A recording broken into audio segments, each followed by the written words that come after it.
Gallaudet University, Comedy Skit number 2, Transportation. This comedy skit is based on my experience with transportation during my years as a student at Gallaudet University for the Deaf in Washington, D.C. My experience will be visually described in American Sign Language and will also include subtitle, voiceover, sound effects, and color effects. Enjoy the show.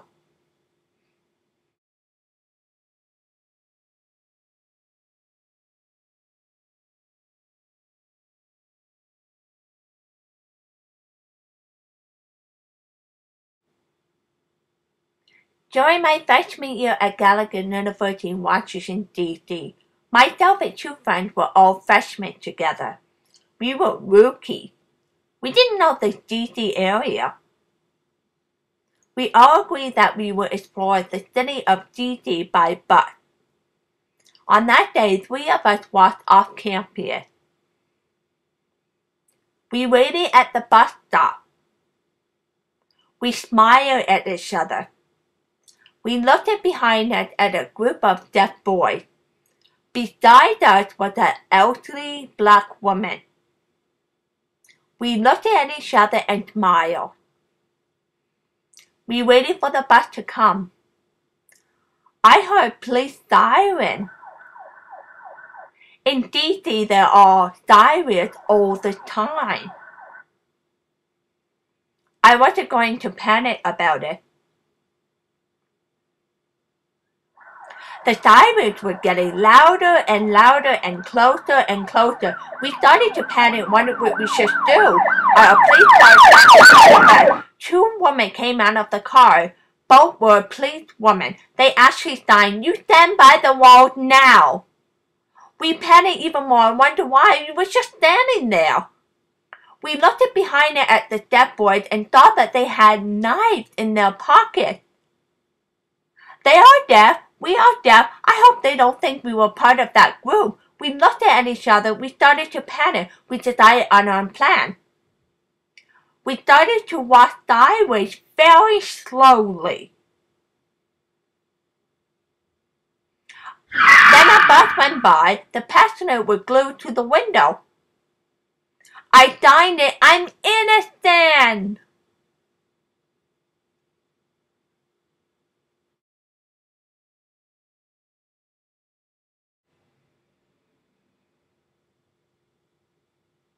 My parents gave me their nice Mazda MPV white van. It had a black stripe on it. Inside there were 2 front seats and 2 back rows. I really loved that van. From time to time, I took the van to a car wash. I took out the water hose and spread it on the van. Then I took out the soapy hose and washed all over the van. Then spread it again with water. It was all clean and shiny. Inside, I cleaned everywhere with wipes that smelled really good. I opened a packet and took out branches shaped like a tree. It smelled really nice. I hung it on the mirror. Oh, it looked so nice. I was so proud as I drove away. I arrived at my dorm and parked the van. I kicked my wheel with pride. I started to get worried about my van safing. I had an idea. There was a club lock with 2 forked edges on it. It was so heavy. I put it on the driver's wheel. I took out my key and locked the club. No one would be able to steal my van. The club was locked on the wheel. I was so happy. I got out of the van. I went into the storm. Next morning, I got dressed. I looked at my watch. I realized I was going to be late for my class. I was worried that if I went to class, I would get all sweaty. I had an idea. I could drive the van to the classroom. It was nearby. I thought that was a great idea. I got into the van. I unlocked the club and took it out. Oh, it was so heavy. I drove the van to a parking lot that was nearby. It was near Bower Hall. I put the heavy club on the driver's wheel. I locked it and checked to make sure it was locked. I got out of the van and locked the door. Then I went to class. I sat in the classroom thinking how relieved I was there to be on time. A friend of mine was puzzled. She tapped me on the shoulder to ask me a question. "What's wrong?" I asked her. She asked me if I drove the van from the dorm to Flower Hall. I said yes, I drove the van. She looked at me incredulously. I had the tendency to drive the van to class. Looking back, I realized that I was wasting gas driving back and forth on campus. It was nuts of me to do that.